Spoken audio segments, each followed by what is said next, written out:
तो हेलो दोस्तों, स्वागत है आपका हमारे YouTube channel science revive centre पे। मैं शिवरतन प्रजापति। आज हम लोग कक्षा 12 का गणित पढ़ेंगे, जिसमें प्रश्नावली 5I जानेंगे। तो इस प्रश्नावली 5I का कुछ नियम है, हम आपको बता देते हैं, थोड़ा आप ध्यान दे दीजिएगा, ठीक है। फिर उसके बाद आपको बता देते हैं। देखिए, प्रश्नावली 5I में करना कुछ है नहीं, सब पहले का ही आपको सूत्र, जितना सब आप इससे पहले जब अवकलन का सब सूत्र पढ़े ही होंगे, वही सब सूत्रों का यूज करना है। बस इसमें करना क्या है कि थोड़ा ध्यान दे दीजिएगा। इसमें जय बार अवकलन करने के लिए कहेगा, बस तय बार अवकलन सवाल में करते हैं। जैसे मान लीजिए कि अगर आप प्रथम बार अवकलन करेंगे तो अभी सबको पता है कि dy/dx लिखते हैं। इसको अन संकेतों के रूप में ऐसे भी लिख सकते हैं। अगर मान लीजिए फलन में रहेगा तो इसको f'(x) के रूप में लिख सकते हैं। अगर यही मान लीजिए इसको और किसी और संकेत के रूप में लिखना होगा तो इसको आप dy भी लिख सकते हैं, ठीक है, पहली बार हो जाएगा। अच्छा, इसको y' भी लिख सकते हैं। यानी कि ये सब प्रथम बार अवकलन करने का क्या हो गया, इसको सिंबॉलिक हो गया। ऐसे ही सबको प्रदर्शित करते हैं, ठीक है। इसको dy1 लिख दो दीजिए यहाँ पे, dy1, ठीक। इसी तरह अगर मान लीजिए कि अगर कहीं आपको सवाल में मिल जाएगा कि d2y/dx² है, तो इसका मतलब कि अवकलन 2 बार हुआ है, क्योंकि d2y/dx² इसका अवकलन क्या बार हुआ, 2 बार हुआ। यानी उस समीकरण का हमें अवकलन 2 बार करना होता है। इसमें आप देख सकते हैं कि अगर इसको और अन्य तरीका से लिखने के लिए तो f'(x) से प्रदर्शित करते हैं। ऐसे ही इसको dy इसको डैश, इसको डबल' से प्रदर्शित करेंगे। उसी तरह इसको लिख सकते हैं y" से। इसी तरह मान लीजिए आपको 3 बार अवकलन करना होगा तो d3y/dx², इसको आप लिख सकते हैं f" और ब्रैकेट में x से, ठीक है। या इसी को dy3 या इसी को y3 से, मतलब ऐसे प्रदर्शित करते हैं। ये प्रदर्शित करने का चिन्ह होता है। बाकी सब पहले का ही सूत्र है, ठीक है। ऐसा ही नहीं बल्कि आपको समझ में आ गया होगा। चलिए इसके आगे का हम लोग अब सवाल देखते हैं। तो अब हमको बताते हैं कि कैसे सवाल इसमें लगाया जाएगा। बस ये सिंबॉलिक इसमें याद रखना है, बाकी सब पहले का सूत्र है। चलिए शुरू करते हैं कहानी। तो आज हम लोग देखेंगे अभ्यास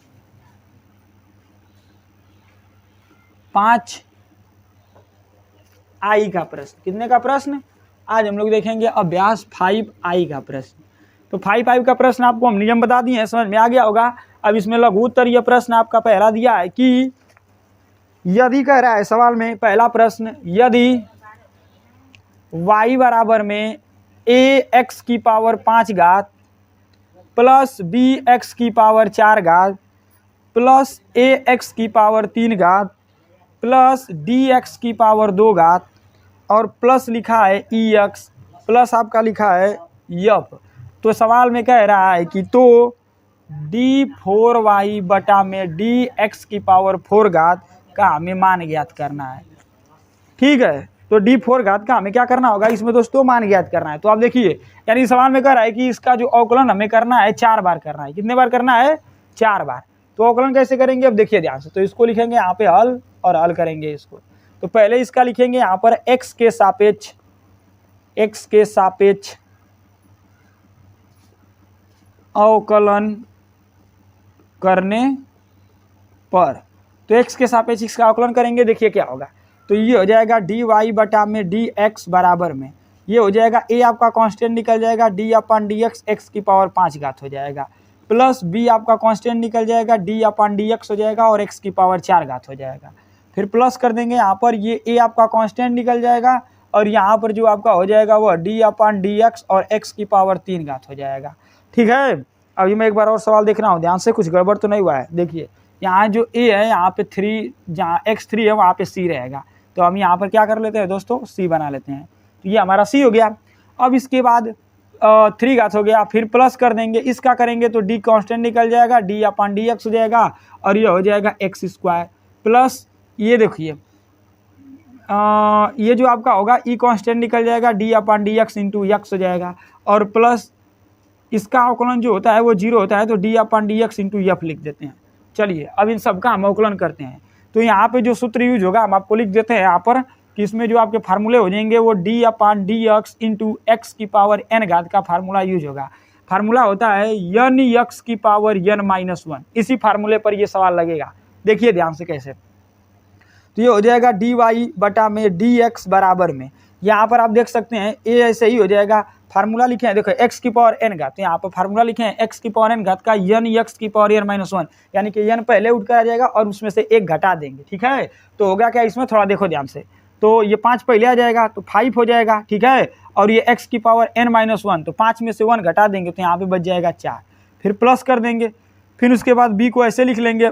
अब यहाँ पर एक्स की पावर 4 घात है, यानी 4 पहले आ जाएगा और एक्स की पावर एन माइनस 1 करते हैं, यानी इसमें से आपका 4 में से 1 घट जाएगा तो कितना बचेगा, 3 बचेगा, फिर प्लस हो जाएगा। सी को लिख लेंगे, एक्स की पावर यहाँ 3 घात है तो इसका अवकलन हम लोग करेंगे, क्या होगा ध्यान से देखिए, तो ये 3 पहले आ जाएगा और ये एक्स की पावर 2 घात हो जाएगा क्योंकि 2 में से 1 घट जाएगा फार्मूले के हिसाब से, फिर प्लस हो जाएगा और ये डी हो जाएगा और यहाँ पर ये 2 हो जाएगा और एक्स केवल हो जाएगा क्योंकि ये घट जाएगा इसमें से, अब प्लस यहाँ से केवल ई बचेगा और इसका अवकलन जो ये सूत्र होगा थोड़ा इसको आप ध्यान दीजिएगा, और यहाँ पर D upon D x F का अवकलन जो होता है वो 0 होता है। ठीक है, इतना आपको समझ में आ गया होगा। ऐसे ही हमने अभी 1 बार अवकलन किया, ऐसे ही हमें अभी अवकलन 4 बार करना है, तो 1 बार हो गया, 3 बार और करना है, ध्यान से देखिए। तो फिर यहाँ लिखेंगे पुनः एक्स के सापेक्ष अवकलन करने पर, पुनः एक्स के सापेक्ष अवकलन करेंगे, देखिए क्या होगा, तो ये हो जाएगा d2y बटा में dx स्क्वायर बराबर, अब देखिए इसको बढ़िया से लिख दीजिए, 5 को पहले लिख दिया और एक को ऐसे लिख दीजिए, ये d अपॉन dx हो जाएगा x की पावर 4 घात हो जाएगा, फिर प्लस कर देंगे, ये 4 b को ऐसे लिख देंगे, फिर इसके बाद d अपॉन dx हो जाएगा x की पावर 3 घात हो जाएगा, फिर प्लस कर देंगे, 3 को पहले कर देंगे, c कर देंगे, d अपॉन आपका dx हो जाएगा और x की पावर 2 घात हो जाएगा, फिर प्लस यहाँ हो जाएगा, ये 2d लिख दीजिए आप ऐसे। ठीक है, और ये d अपॉन dx इंटू क्या कर दीजिए, x कर दीजिए, और प्लस ये d अपॉन d हो जाएगा x हो जाएगा इंटू ई हो जाएगा, ई को छोड़, उसको 0 को छोड़ देते हैं आप। इसके बाद देखिए तब क्या होगा, d2y बटा में dx स्क्वायर बराबर हो जाएगा आपका, ये 4 फिर पहले आएगा उस सूत्र के हिसाब से, तो ये 4 पचे मैं आप थोड़ा डायरेक्ट करूँगा, आप ध्यान दीजिएगा, ये 4 पहले आएगा तो 4 का इस 5 में गुणा होगा तो ये 4 पचे हो जाएगा 20, नहीं तो देखिए आप ध्यान से, 5 a गुणती आपका हो जाएगा, 4 पहले आ जाएगा क्योंकि x की पावर n पहले आ जाएगा यहाँ पर, तो ये पहले आएगा तो फिर हो जाएगा आपका x की पावर, और उसमें से 1 घटा देते हैं तो 4 में से 1 घटेगा, 3 बच जाएगा, फिर प्लस कर देंगे, ये 4b हो जाएगा, अब फिर गुणे हो जाएगा, ये 3 पहले आ जाएगा तो 3 हो जाएगा और x की पावर ये 3 माइनस 2 यानी कि 1, 3 माइनस 1 यानी 2 हो जाएगा, फिर प्लस कर देंगे, ये 3c को ऐसे रख देंगे आप, फिर गुणा कर देंगे, ये 2 पहले आ जाएगा तो 2 हो जाएगा और इसका अवकलन क्या हो जाएगा, केवल x हो जाएगा क्योंकि 2 में से 1 घट जाएगा तो 1 बचेगा, फिर आप प्लस कर देंगे, यहाँ पर ये 2d आपका ऐसे हो जाएगा, और d अपॉन dx का अवकलन केवल 1 होता है, आप याद करेंगे यहाँ पर चूंकि d अपॉन dx और x रहे तो इसका अवकलन कितना होगा भाई साहब, तो 1 होगा, तो इसका अवकलन कितना हो जाएगा, गुणे 1 हो जाएगा, आप प्लस ई का अवकलन क्या हो जाएगा, 0 हो जाएगा। यहाँ से आपको क्या मिल जाएगा, d2y बटा में dx स्क्वायर बराबर में 5 का 4 में गुणा कर देंगे तो 20a हो जाएगा, 20ax क्यू हो जाएगा, फिर प्लस हो जाएगा, यहाँ पर 4 तिहाई 12 हो जाएगा आपका, और ये bx स्क्वायर हो जाएगा, फिर प्लस कर देंगे, यहाँ पर 3 दूना के 6 cx हो जाएगा और प्लस ये आपका बच जाएगा 2d और 0 को छोड़ देते हैं। इतना आपको समझ में आया होगा, एक बार उतार लेंगे। ठीक है, फिर हम आगे का बताते हैं। अब आगे देखिए इसके बाद फिर क्या करेंगे,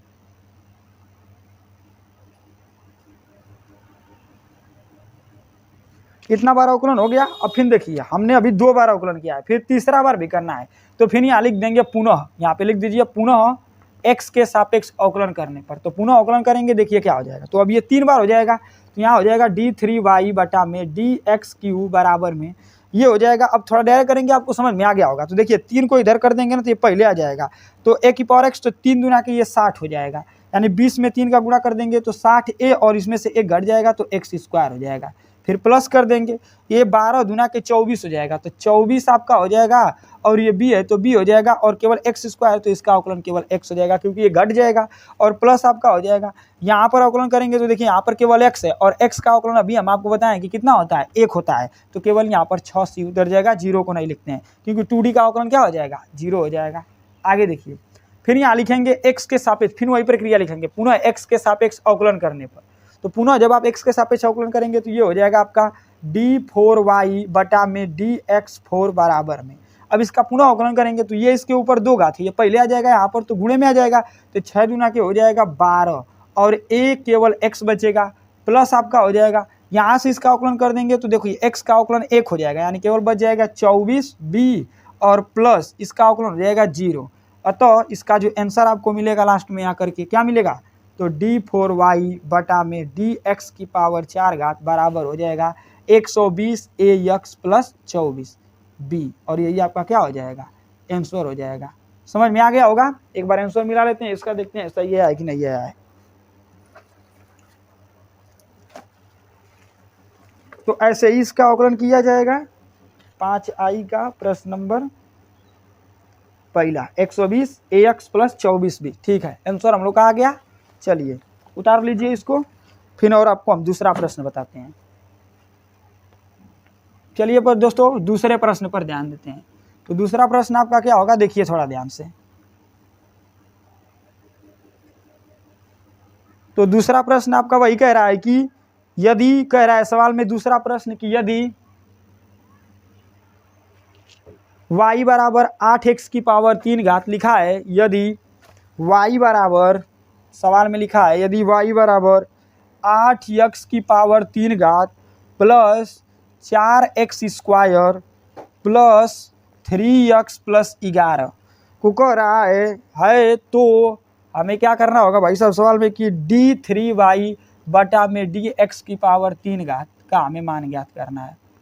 आप सवाल ये कर लेंगे, देखते हैं एक बार कोशिश करते हैं। चलिए तो इस सवाल के बाद आगे देखते हैं क्या आएगा, पहले इसको हल करते हैं। तो हम फिर वही प्रक्रिया हिंदी में लिखेंगे, इसका x के सापेक्ष पहले लिखेंगे अवकलन करने पर। तो जब x का अवकलन करेंगे तो ये हो जाएगा dy बटा में dx बराबर में। अब फिर वही प्रोसेस बार बार हम आपको बता देते हैं कि इसमें पहले वही सूत्र यूज होगा। तो x की पावर n का, तो x की पावर n का सूत्र हो जाएगा 8 गुणते ये पहले आ जाएगा तो 3, और x की पावर 3 माइनस 1 होगा यानी कि 2 बच जाएगा। फिर प्लस कर देंगे, फिर ये 4 गुणते इसका अवकलन कर देंगे। पहले मैं डायरेक्ट थोड़ा कर रहा हूँ, आप लोग अवकलन का चिन्ह लगा लीजिएगा, ठीक है। तो ये 4 हो जाएगा और फिर 2 पहले आ जाएगा तो 2 और केवल x हो जाएगा, फिर प्लस जाएगा। ये 3x का करेंगे तो केवल 3 बचेगा क्योंकि x का अवकलन 1 होता है तो 1 हो जाएगा। 11 का हो जाएगा 0। तो आपको मिल जाएगा dy बटा में dx बराबर में 8 तरीके 24 हो जाएगा, x स्क्वायर हो जाएगा प्लस 4 गुना के 8x हो जाएगा और प्लस 3 बच जाएगा। 0 को नहीं लिखते हैं। अब देखिए हमने एक बार इसका अवकलन कर लिया, लेकिन हमें यहाँ 3 बार कह रहा है तो हम इसका एक बार और अवकलन करेंगे। तो यहाँ पे फिर हिंदी में आप लिखेंगे पुनः x के सापेक्ष अवकलन करने पर। तो पुनः x के सापेक्ष अवकलन करेंगे तो ध्यान दीजिएगा, तो हो जाएगा ये d2y बटा में dx स्क्वायर बराबर में 24 को ऐसे रहने दीजिए, d अपान dx x स्क्वायर कर दीजिए, फिर प्लस हो जाएगा 8 हो जाएगा और ये d अपान dx और x हो जाएगा प्लस ये आपका हो जाएगा d अपान dx इंटू 3 हो जाएगा, ठीक है।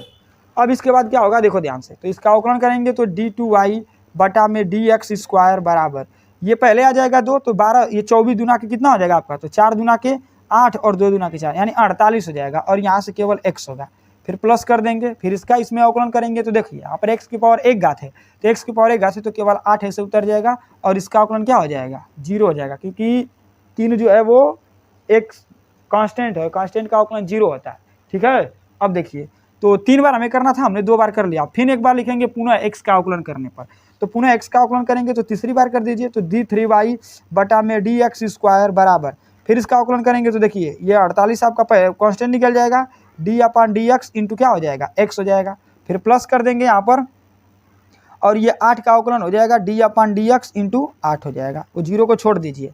अब इसके बाद क्या होगा देखिए ध्यान से, तो ये हो जाएगा d3y बटा में dx3 बराबर देखिए 48 आपका ऐसे ही हो जाएगा, फिर गुणे x है तो x का अवकलन 1 होगा तो केवल 1 कर देंगे और इसका अवकलन प्लस क्या हो जाएगा 0 हो जाएगा। तो ये हो जाएगा d3y बटा में dx³ बराबर में केवल और केवल 48 होगा और यही आपका क्या हो जाएगा आंसर हो जाएगा। आशा ही नहीं, उतार लीजिए, आशा ही नहीं बल्कि पूर्ण विश्वास होगा कि ये सब सवाल आपको समझ में आ गया होगा। आगे के जो प्रश्न हैं आपके वो प्रश्न नंबर तीसरा और चौथा, ये दोनों को ऐसे ही अवकलन करना होगा क्योंकि तीसरे में 3 बार अवकलन करना है और दूसरे में 2 बार अवकलन करना है, तो इसको आप खुद कर लेंगे, ठीक है। फिर आज के लिए इतना ही, धन्यवाद।